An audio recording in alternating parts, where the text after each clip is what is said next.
Personal story segment tonight. A court in Britain has ordered a 16-year-old girl not to wear a chastity ring at school. Even though Muslim students are allowed to wear religious bracelets, the court said Lydia Playfoot's chastity ring did not manifest her religious belief. Therefore, she couldn't wear it because of the school's anti-jewelry rule. Here in the USA, the ACLU, our pals, have sued the government over its funding of a sexual abstinence program called the Silver Ring Thing. And the government backed down from that program. Sharon Liko, an attorney specializing in rights cases. All right, this is all about religion. You know, they may say it's about school rules and all of that. But there is a movement, not only here in the USA, but obviously in Great Britain, to where kids say, look, I'm going to be a virgin until I'm married. Now, there's nothing really wrong with that exposition, is there? No, there isn't. But this case isn't about religion. This case is about rules. And the school had certain rules. She went to a private school. She had a choice to go to that school. I mean, since when do you get to sign up to go someplace and then when you get in decide, hey, I don't like your rules, so foul on you, I'm going to change them. Okay, and that's what she's trying to do. But the school rules are a little nebulous because they do They're not nebulous. They do allow expressions of faith by Muslims and others. And this ring, I don't know whether you're aware of this, Counselor, did have a Bible passage attached to it. Yes, First I am aware. Thessalonians 4:3-4, something like that. But anyway, it did.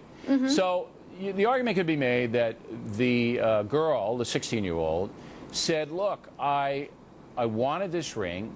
I believe this because it's an expression of my Christianity, and it's the same thing as the Muslim bracelet, so let me have it. And you say, but she didn't.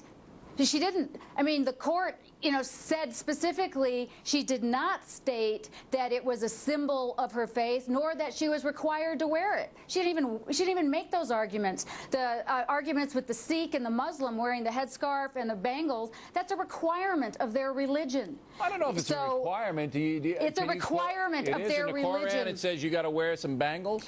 I'm not sure I don't know where it says it, but it's a requirement, and that's what the court found. It's a requirement for somebody who wants to wear the bangles. Look, no, not every Muslim. For their religion. No. You know, Counselor. Hey, what about Jews having to wear yarmulkes? I mean, is that a requirement, or do you think that's a voluntary? Some I think Jews I'm going to wear my yarmulke today. Some Jews wear it, and some Jews don't. If they're Orthodox, they are required to do it. So she can't. And if you're secular Jewish, you don't have to do it. Yeah. Well, but if you're an Orthodox, you're required. And this is not a symbol of her faith. She doesn't even make that argument. You're making the argument for her. Listen, I don't want to make any argument for anybody. Maybe you should have represented her in court. I just think the bottom line on this isn't religion. It's about... It is. No, this secularism. Look, the ACLU sues in America because of this faith-based Silver Ring Thing program. That doesn't have anything to do with religion. It has to do with the encouragement of kids to remain abstinent. The ACLU doesn't like that. Doesn't like it. Moral values. You can express your moral value, but if you're going to a private school that says no jewelry, no jewelry. What is it about that agreement that you don't get? You voluntarily sign it. And her parents, the Muslim students in the school can wear jewelry. It's not a requirement. Because it's a requirement of their faith. It's a requirement of their faith. Right. And that's the distinction. I think it trivializes the whole requirement. And what about the ACLU filing a lawsuit against the Silver Ring Thing? What about that? What about that? I mean, what about that? What do you think about that? I think the ACLU doesn't want any abstinence, and that's why they did it.